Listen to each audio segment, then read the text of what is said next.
Welcome back to the Illuminati broadcast. I'm your host, King David. What's up, David Moore? Hello. All right. I live on Skid Row. Scary, right? All right. So let's go over Cyber / Harpy Lady again. She's a Yu-Gi-Oh card. She's a Harpy. You can see that as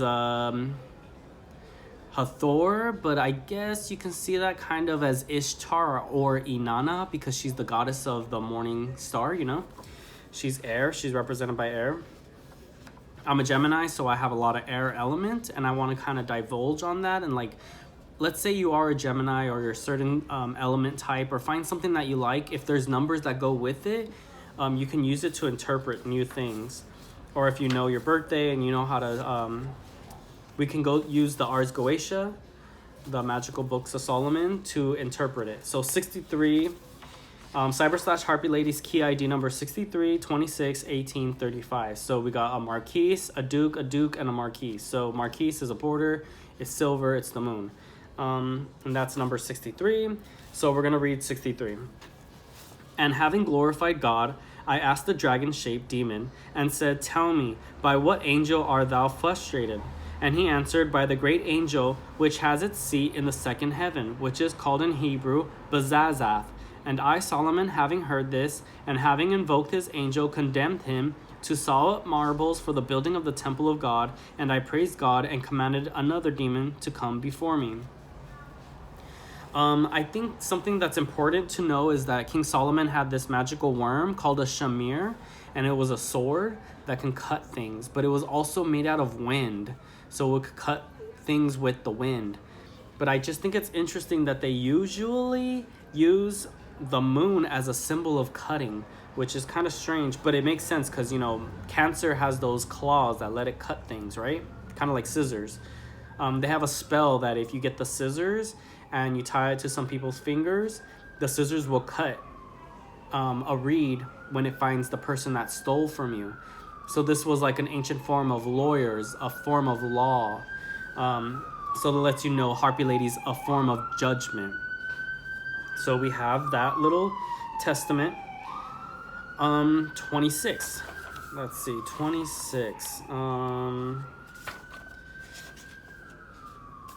And I summoned again to stand before me Beelzebul, the prince of demons, and I sat him down on a raised seat of honor, and said to him, "Why art thou alone, prince of the demons?" And he said to me, "Because I alone am left of the angels of heaven that came down, for I was first angel in the first heaven, being entitled Beelzebul. And now I control all those who are bound in Tartarus, but I too have a child, and he haunts the Red Sea. And on any suitable occasion he comes up to me again, being subject to me, and reveals to me what he has done, and I support him." That's actually talking about the inner earth where we live. And this is the inner earth, right? So we're inside this cup. And it's actually like a bowl or a globe. So South Pole, North Pole, right? So South Pole, North Pole, and then this is the equator, right? So in the center is a pillar of air where the sun rotates, and it reflects the North Pole and the South Pole, and that's what creates the moon. All right, so 26, Bunye, and I summon stand. Okay, that one's interesting because I alone am blessed. We could divulge more on this one, but now we have this idea what Bunye looks like in a sense, because he's able to know things that are far away. He knows about the angels.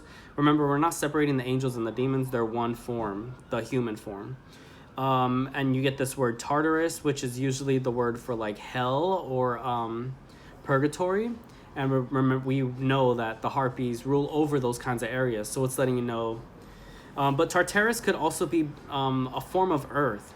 So we can see Tartarus because, what is it? Terra is earth or whatever. So we're on the inner earth. Let's just kind of roll with it, okay? But he brings up to him, reveals to me what he has done, so she can bring kind of news from areas. So I guess that's why she could fly around and gather news. So okay, let's say I was invoking Cyber / Harpy Lady. We already got this idea that I can go into a fight and be able to fight really well, but also cause the enemies to hurt themselves. If they try to hurt me, they end up hurting themselves. And then we have Bunye, where he's like gathering intelligences. So that lets you know that you can kind of figure out what's going on in your enemy's head. You can figure out what their strategy is, and you can kind of move around that. And she does actually have that ability when you play her. If somebody uses a spell or a trap, you can send a card back to somebody's hand. So you could send it back to your own hand, or you could send their card back to their own hand. Which is interesting. That gives that snatching effect, right? 18 is Bethine, so let's read about Bethine. All right, and I, Solomon, questioned her about her birth, and she replied, I was born of a voice old, untimely, the so-called echo of a man's ordure dropped in a wood. That's the story about Echo and Narcissus. Narcissus would look at his reflection in the pond, and Echo would be like, oh, you're so handsome, you're so handsome, you're so handsome, you're so handsome. But Narcissus is a plant, and it's represented, and Echo is a voice. So that lets you know that there's this air and this movement, that there's this repetition. So she has this ability to continuously do these kinds of things. She can keep fighting, she can keep flying. That's the job of the harpy, is to continue to destroy your opponents until it gets you everything you want. It's relentless.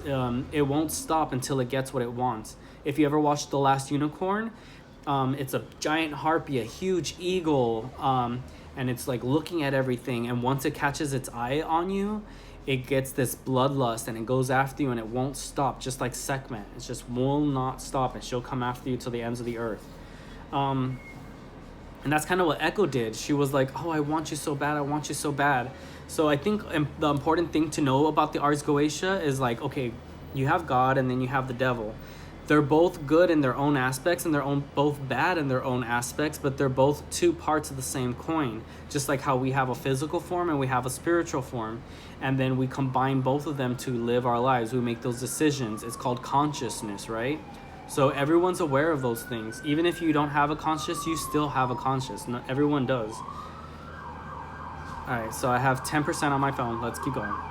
All right, so then we have 35, Marcosius, and let's see what his story is. One more. Let's go. All right, so I, Solomon, questioned them one by one, beginning with the first and going down to the seventh. The first said, I am deception. I deceive and weave snares here and there. I whet and excite heresies, but I have an angel who frustrates me. Lamek Alal. I'll do some research on that, and we'll figure out who Lamek Alal is. But let's just go into the deception part. The harpy, oh my god, she is the best deceiver ever. But I think I embody that a lot of times because, I come off weak, and that's okay for me because I don't mind. But I know that I have the ability to win. So like whenever I'm playing Yu-Gi-Oh, everybody's like, oh, your harpy lady can't do anything. She's just a girl with wings. Like, what can she do? Like, we see her claws. She's not that dangerous. She's just beautiful. But they underestimate her, and then she ends up cleaning off their board and summoning a whole bunch of other harpies, and then they gang up on them. She's a great strategist, so deception is not a bad thing. Maybe for you if you lose, but but I whet and excite heresies, so she like can really invoke things just like air, like you're fueling people, like feeling that fire, like, yeah, let's do this, let's do that. She really has that leadership aspect where she's like, come on, let's go. That makes you a fighter, right? So that's cool. Like, that's how you interpret the Ars Goetia. This would be the Testament of Solomon. You're using, and you can even use the Bible. You can go through the Bible and go through different verses using these numbers, and you can kind of come up with your own little story, and that's your own little revelation. So whenever I'm using magic, I like to dig through those kinds of things and then use those spells in astral battles. So like in prayer circles for myself, like let's say I'm trying to find out, where's my money gonna come from? Who's taking my money? Who's my enemy? Who doesn't want to help me do these things? Then I use those spells to kind of get through them and dig through them and pray through them. It's a form of active prayer, and that is something called spell work or shadow work. It's who you are as a person. It's your gift in life to be able to do these things. And not everyone has that process of mind where they're like, I can do this. We don't want to do everything, There's like a lot of things inside of us that hold us back and make us not feel like we're good enough or that we can't do these things. But there are options and there is help. And that's where, the key of Solomon comes in. I think another cool little interesting thing that I figured out today was there's a card called Solemn Judgment, and it's God, and he's like saying things, but that can also be seen as Solomon's judgment. Solomon. But anyways, so Solomon is the sun and the moon. So that lets you know God is both the sun and the moon. He's both the masculine and the feminine. He is everything. There's nothing that God is not. So I think I just want to go over a little bit about like the Baal story and the Baal and all the rest of them, and Moloch. They're all different names of God. They're all different ways to worship him. And sometimes that can get lost in translation, because let's say when you're playing Yu-Gi-Oh or Pokemon, people were like, oh no, that has nothing to do with spirits, it has nothing to do with demons, it has nothing to do with the occult. And then later on we find out, yeah, it has everything to do with that.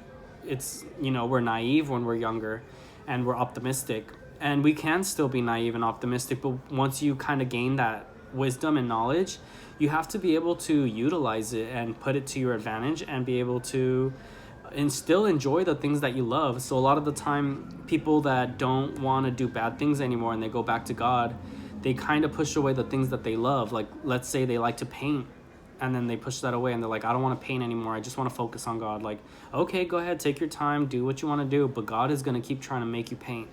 Let's say you're a dancer and you're like, I don't want to dance anymore because it only leads me to bad things. But then eventually you get that opportunity to connect with God, and then he's like, I need you to dance. I need you to show people that the world is beautiful. I need you to teach other people how to dance. There's people out there that need you. So a lot of the time, I think with conspiracy theorists and other YouTube artists, they will separate those things and be like, no, that's the devil, that's wrong, that's not good. And I think that's important, but at the same time, some people need it, some people don't. But I think we've come to a time in the world where learning isn't an option anymore. We already know so much. Now we need to utilize that knowledge. And if we're not utilizing the knowledge, then we're just setting ourselves back. So if you know somebody's the Messiah, or if you know that they're your king, are you just going to let them fight alone, or are you going to help them? So my question to the Jews are like, are you going to help the Messiah, or are you going to like stop him from doing what he needs to do? Because he's going to know, just like the Harpies are going to tell him like, hey, like this is what's going on. And he's going to be like, oh, snaps, really? So you're not going to be able to lie to the Messiah, right? You're not going to be able to lie to those things. And even to yourself, you're not going to be able to lie.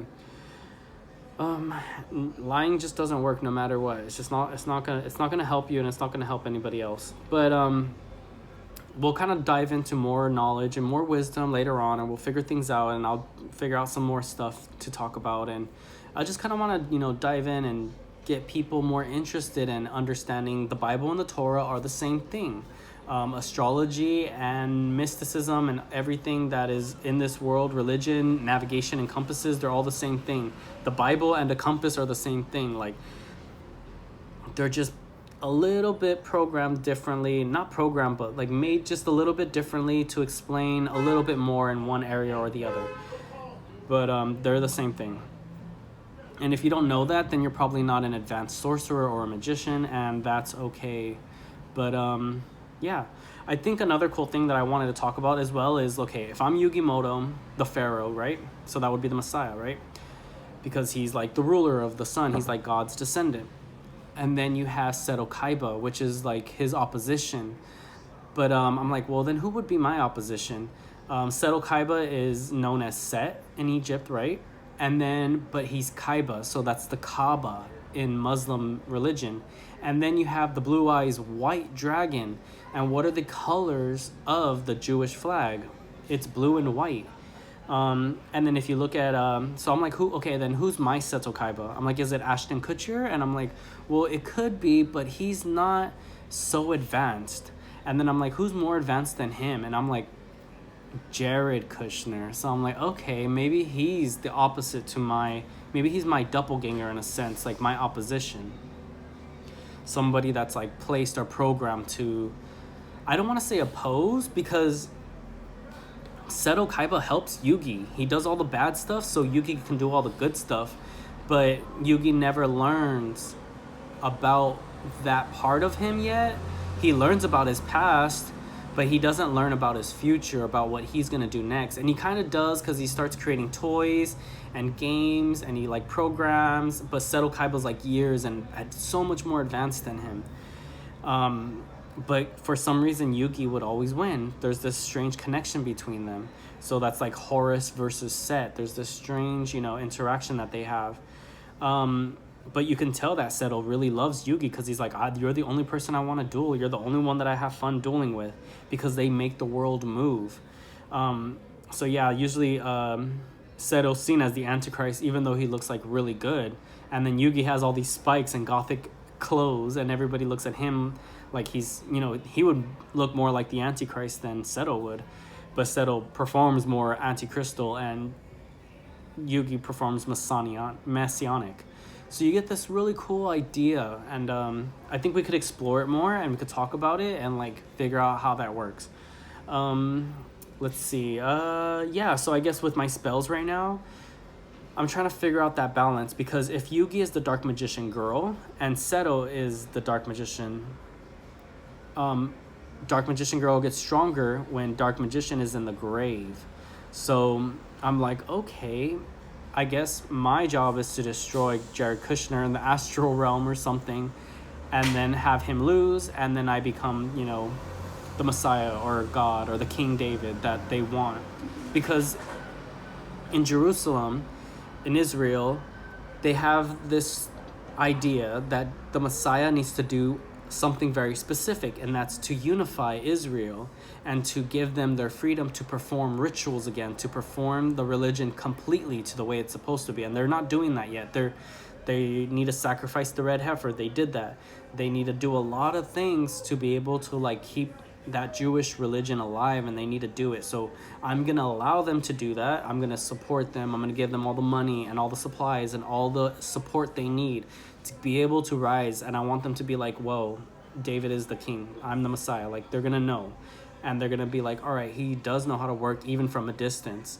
And I want them to come to me. Like, I think I could go over there, but I really try my hardest to get them over here. So I'm using my magic to pull them. They're probably doing the same thing. But I think we'll meet at a good point, But then we have Jared Kushner, and he's doing a lot of good things for the Jewish kingdom. And I'm like, that's very interesting that he's not doing the opposite of like trying to hurt it, because he's Jewish as well. And I'm just like, all right, like I think there's a certain balance that we could come across, and there's maybe, but I'm still gonna fight. Like, and if I destroy him and he gets destroyed along the process, then so be it. I'm only gonna get stronger. But if not, then, we'll just see what happens, because it's all up in the air. But I think my main goal right now is to get the Jews to work with me and to obey me and to be able to get things done so I don't have to suffer and I can live a better life. And then I won't have to hate them and I won't have to harm them, because if I hate them, then I'm like, you guys are taking too long to help me. You guys are taking too long to be able to work with me. Like, I can't work with you if you can't work with me. Like, I'll just keep destroying everything until I get what I want, even if you're with me or against me. So if they're with me, boom, we can work together. But if not, then it's like, I'm just going to hack away until there's nothing left. So we got this really cool story. Now we got this idea of the Harpy Lady, the Messiah, and how I work, and all these other little informational things that you could use in your own progress, in your own stories, and decipher in your own way, and come to your own conclusions, and be able to make something really solid and have a foundation that isn't going to get rocky. And then you're going to be able to make really good decisions and discernment and not be so boring, because I hate boring stuff. Like, if you want to start a family and do all these things, do it somewhere else, because the world is ending and we need to get things done. And if you're having kids, that's just going to take longer for the rest of us to win. So let's get up to date. Let's start working. You guys are old enough. Let's see what you guys have. Let's see what you guys come up with. Leave some comments. Do what you got to do. All right, bye.